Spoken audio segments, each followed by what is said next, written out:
नमस्कार, आप देख रहे हैं बहस बिहार की और आपके साथ मैं हूं विवेक। विपक्ष की ओर से सीएम नीतीश कुमार को पीएम पद का दावेदार बनाने की तैयारी है। जेडीयू पूर्णिया में होने वाली महागठबंधन की रैली में नीतीश के नाम को आगे करेगा। जेडीयू की पहल को आरजेडी का समर्थन मिल रहा है।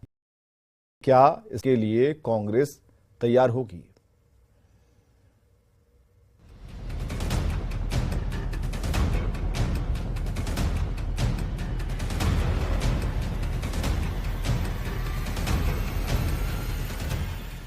नीतीश कुमार देश की सियासत के ऐसे चेहरे हैं जिसने 8 बार बिहार के मुख्यमंत्री पद की शपथ ली।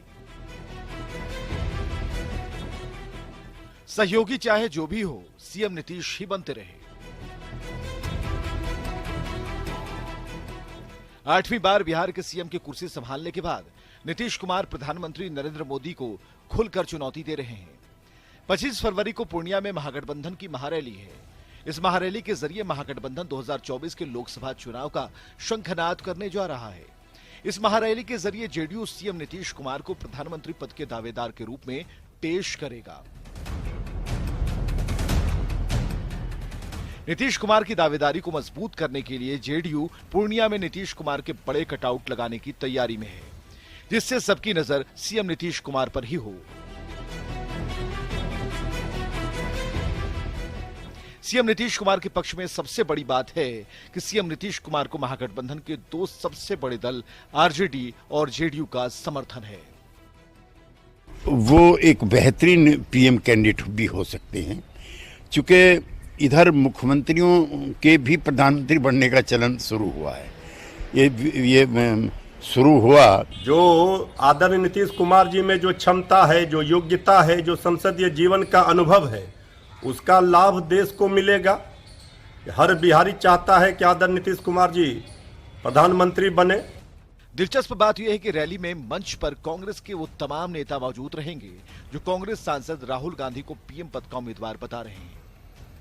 हम कांग्रेसी बस एक ही नाम जानते हैं और वो नाम है राहुल गांधी। हमारी प्रबल इच्छा है, हमारी भावना है कि राहुल गांधी जी प्रधानमंत्री बने। नीतीश कुमार को पीएम पद का दावेदार बनाने की सबसे बड़ी पहल इसी महीने 18 तारीख को हुई, जब सीएम नीतीश कुमार ने 2024 के लोकसभा चुनाव में विपक्ष का नेतृत्व करने का साफ साफ संकेत दिया। भाकपा माले के अधिवेशन में 2024 के लोकसभा चुनाव के पहले विपक्ष के नेतृत्व पर चर्चा हो रही थी, जिसमें सीएम नीतीश ने बहुत बड़ा बयान दिया। सीएम नीतीश कुमार ने कहा कि 2024 के नेतृत्व के लिए फैसला ले चुके हैं। उन्होंने गेंद कांग्रेस के पाले में डालते हुए कहा कि 2024 में विपक्ष के नेतृत्व के लिए वो तैयार हैं। कांग्रेस इस पर फैसला करे। सीएम नीतीश कुमार ने हुंकार भरते हुए कहा कि अगर कांग्रेस और पूरा विपक्ष साथ मिलकर लड़ा तो बीजेपी 100 के नीचे सिमट जाएगी। यात्रा तो बहुत अच्छा हो गया, लेकिन अब इसके आगे थोड़ा सोच लीजिए। हम तो उसी के लिए इंतजार कर रहे हैं। जब तक हम तो जाके दोनों को कही दिए हैं, हम कह दिए हैं कि भाई सोच लीजिए आगे। नीतीश के दावे पर बीजेपी के वरिष्ठ नेता और केंद्रीय मंत्री अश्विनी चौबे ने पलटवार किया। अश्विनी चौबे ने कहा कि बीजेपी को कोई 100 सीट पर नहीं सिमटा सकता। 2024 में ये कहते हैं 100 पर लगा देंगे बीजेपी को। है नीतीश कुमार को शक्ति। अरे जब बीजेपी ने साथ दिया, बीजेपी ने तुमको बनाया है, बीजेपी को तुमने नहीं बनाया।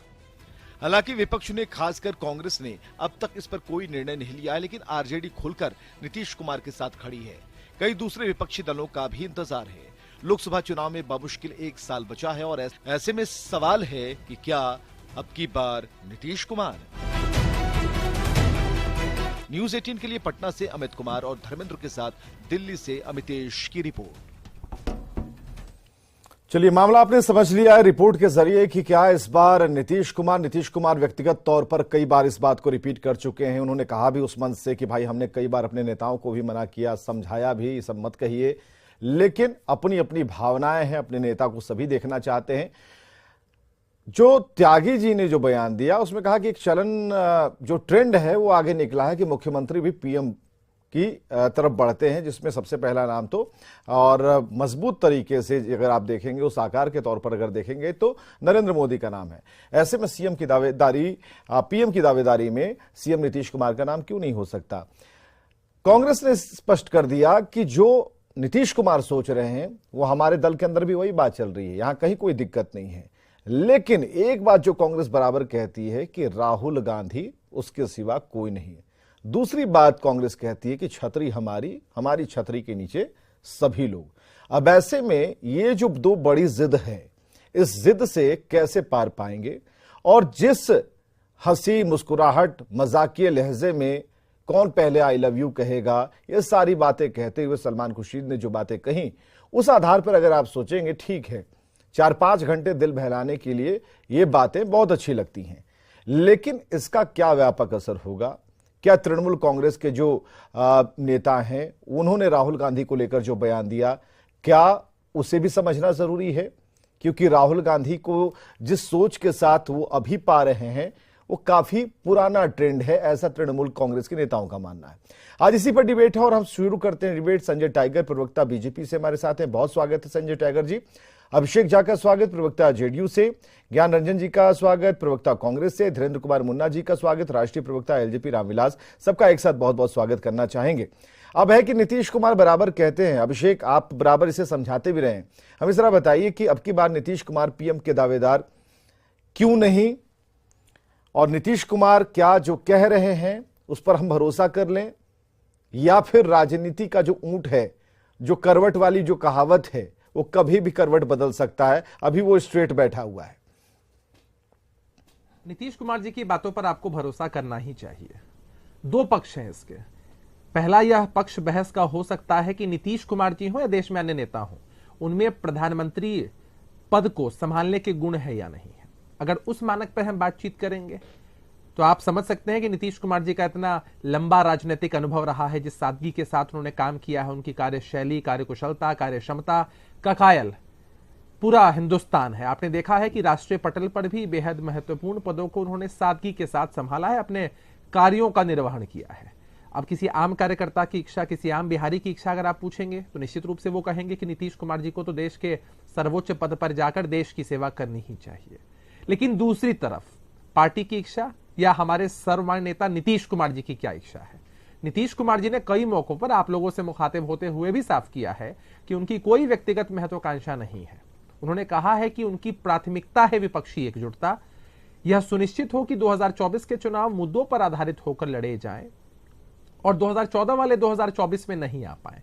इसलिए भी चूंकि कांग्रेस पार्टी विपक्षी पार्टियों में लेकिन यहाँ पर तो और भी बल मिलता है ना कि अगर नीतीश कुमार ये कह रहे हैं कि व्यक्तिगत हमारी इच्छा नहीं है, तो पहले भी कहां इच्छा थी? जनता ने कहा तो सीएम की कुर्सी तक पहुंचे, जनता का मैंडेट उन्हें मिला, सीएम की कुर्सी तक पहुंचे। शराबबंदी के लिए जनता में जीविका दीदियों ने कहा तो उन्होंने बंद कर दिया।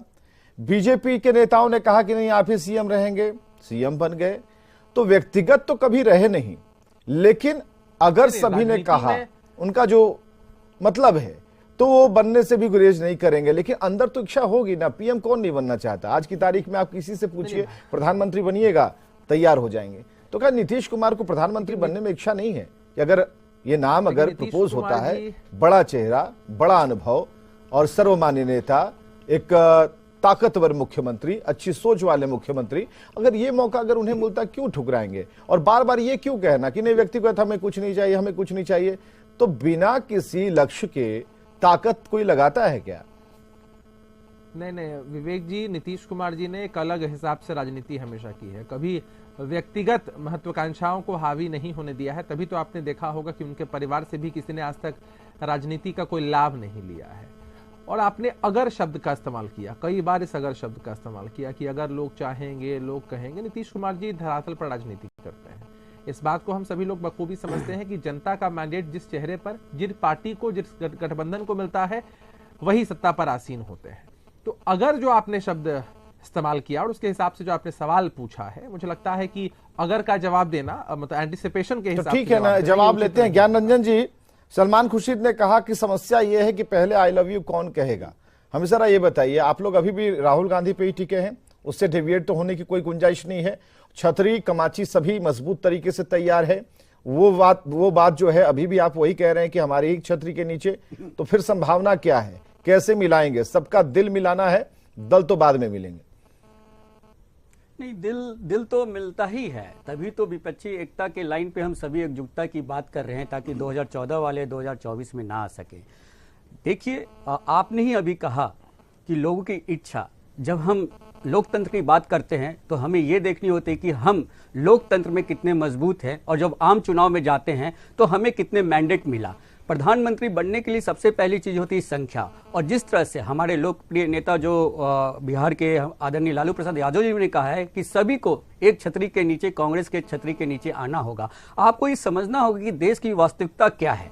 देश में अभी आपने देखा होगा कि हमारे नेता राहुल गांधी जी ने कन्याकुमारी से कश्मीर तक की 4000 किलोमीटर की यात्रा की और उन्होंने देश के नब्ज और लोगों की बात को सुनी, समझी, और आपने भी देखा होगा कि किस तरह से उनकी लोगों तक पहुंच बनी है। मैं आपसे फिर ये कहता हूं कि जिस तरह से एक इंसान, हमारे नेता राहुल गांधी जी ने मुखर होकर प्राइस हाइक, महंगाई पे आवाज उठाई, जिस तरह से जीएसटी की जो अनियमितता हुई उस पे आवाज उठाई, जिसकी वजह से छोटे मोटे कारोबारी के कमर भी टूट गए। लेकिन जो आवाज नीतीश कुमार उठा रहे हैं वो आवाज नहीं आ रही है राहुल गांधी की तरफ से।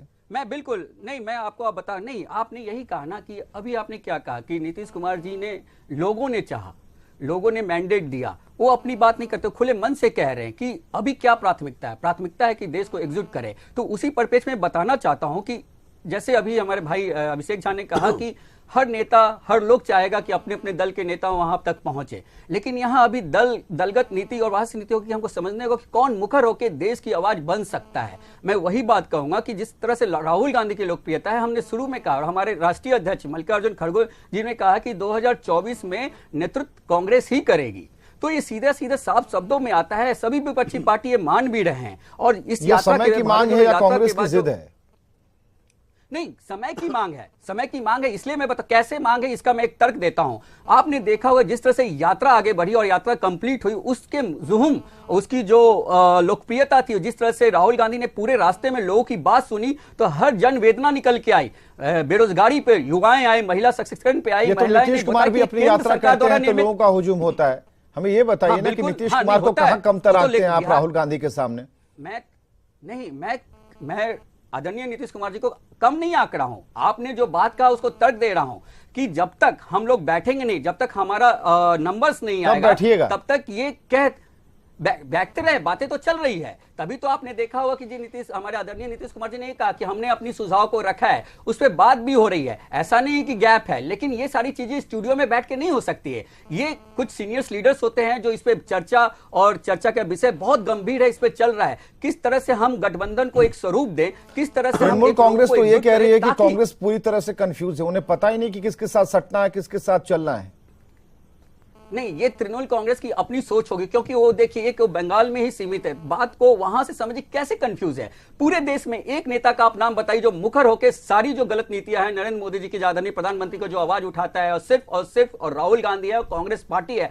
हमने कितने आंदोलन किए, प्राइस हाइक से लेके, बेरोजगारी से लेके, जो नौकरियां थी वो नौकरियां भी चली गई। 22 करोड़ लोग मनमोहन सिंह के मतलब अभी आप लोग बैठने के मूड में नहीं है? आप लोग याद है कि एक बैठक होगी, बैठेंगे तब जाकर किसी निष्कर्ष पर। अभी बैठने के मूड में बैठक पे आ रहा हूं, उसी बैठक पे आ रहा हूं। इस देश में जब यूपीए की सरकार थी तो 22 करोड़ लोग गरीबी रेखा से ऊपर आए, और इसी सरकार, मोदी सरकार में 28 करोड़ से लोग नीचे आए। तो ये सिर्फ कांग्रेस ही देश को समझ सकती है, और ये सारे विपक्षी पार्टी ये समझते हैं। हमारे नेता राहुल गांधी जी कांग्रेस समझ रही, तो कांग्रेस लाइमलाइट में क्यों नहीं आ रही? कांग्रेस का प्रधानमंत्री क्यों नहीं बन रहा है? कांग्रेस अपनी तरफ से खुद अपनी एक बड़ी पार्टी, क्यों उन्हें अन्य दलों की सहायता लेनी पड़ रही है, अगर कांग्रेस जनता की ही बात कर रही है?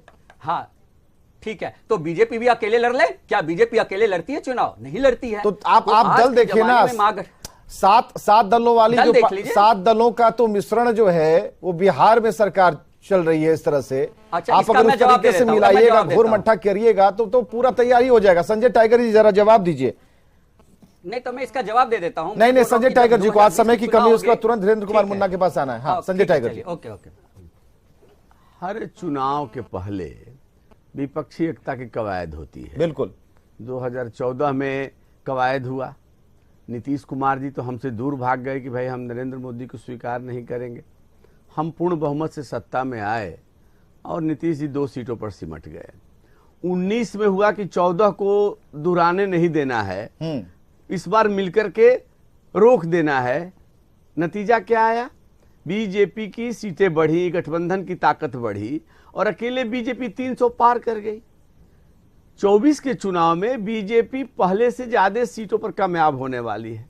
हम सरकार बनाने वाले हैं। ये देखिए, कवायद सरकार बनाने के लिए नहीं हो रहा है, अस्तित्व बचाने के लिए हो रहा है। और मुझे लगता है कि देश की जो सबसे बड़ी विपक्षी पार्टी है, देश की सबसे पुरानी पार्टी है कांग्रेस पार्टी, उसके हालात को देख लीजिए। 2014 के लोकसभा चुनाव और 2019 के लोकसभा चुनाव, दोनों ही चुनाव में वो इतनी सीटें भी नहीं ले पाई कि संसद के अंदर प्रतिपक्ष के नेता का दर्जा उसको मिल सके। अदालत का दरवाजा खटखटाया। तो लोकतंत्र में पार्टियों के मिलने से नहीं होता, जनता जिसके साथ होती है वो सरकार बनाता है, वो प्रधानमंत्री बनता है। और रही बात एक अनार 100 बीमार, कौन किसको मानने को तैयार है? केजरीवाल ने पहले ही विपक्षी एकता को खारिज कर दिया है। ममता बनर्जी जी कांग्रेस को मानने को तैयार नहीं है। कांग्रेस स्वाभाविक रूप से सबसे बड़ी पार्टी है, वो कहते हैं कि हमारे छतरी के नीति जमीनी हकीकत को समझते हैं। उनको पता है कि हम बिहार में महज 14-15 सीटों पर लड़ने को मिलेगा, 7 दलों गठबंधन में इनको हिस्सेदारी कितने मिलेगी? यानी एक लोटा जल है, क्या नहाएंगे क्या निचोड़ेंगे, उसमें कितनी सीटों पर कामयाब होंगे और इनको कौन तवज्जो देगा? क्या ममता बनर्जी देगी? क्या केजरीवाल देंगे? क्या स्टालिन देंगे? क्या शरद पवार से वरिष्ठ हैं? तो ये सब तर्क चलने वाला नहीं है, कोई किसी को मानने वाला नहीं है, सब अति महत्वाकांक्षी हैं।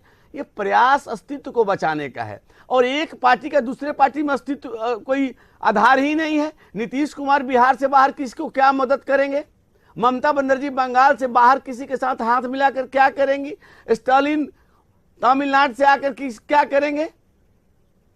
तो मुझे लगता है कि हर बार कोशिश होती है, इस बार भी होगी, हर बार नाकाम होते हैं, इस बार भी नाकाम होंगे, क्योंकि देश की जनता भारतीय जनता पार्टी के साथ है, नरेंद्र मोदी के साथ है, एनडीए के साथ है। अभी कांग्रेस के साथ ही जो बातें गिनवा रहे थे, गरीबी क्या क्या बोल रहे थे, तो उनको पता नहीं है कि इन मुद्दों को लेकर तो आप जो राज्यों के चुनाव हुए उसमें गए थे, क्या नतीजा निकला? नहीं, अपनी यात्राओं पर ज्यादा जोर दे रहे हैं। हमारे साथ धीरेन्द्र कुमार मुन्ना भी। धीरेन्द्र कुमार मुन्ना जी, कांग्रेस ने काफी यात्राएं की, राहुल गांधी का आकार बहुत व्यापक हो गया, लोग उनसे मिल रहे थे जहां जहां से उनकी यात्राएं चल रही थी, ये कांग्रेस की दलील है।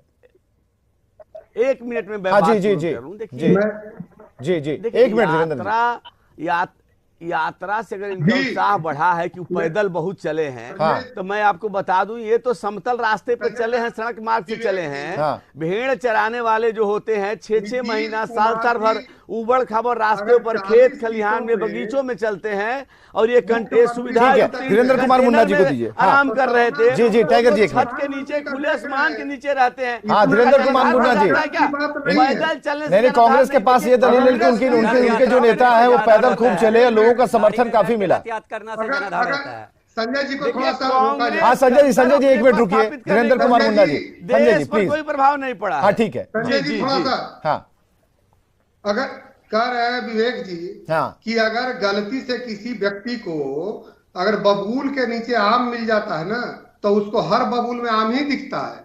अब 40 सीट पर ही किसी तरह से एक बार मुख्यमंत्री 2 बार बने हुए हैं, तो पूरे देश को बिहार के जैसा सोच रहे हैं कि कहीं लॉटरी लग जाए।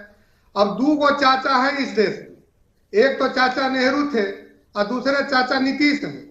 तो उस समय महात्मा गांधी ने इनको तो चाचा को प्रधानमंत्री बना दिया था, लेकिन राहुल गांधी महात्मा गांधी थोड़े ही हैं कि इस चाचा को अपना सीट 100 को लेके और देश का प्रधानमंत्री बना देंगे और वो अपना दांडी मार्च पर निकल जाएंगे।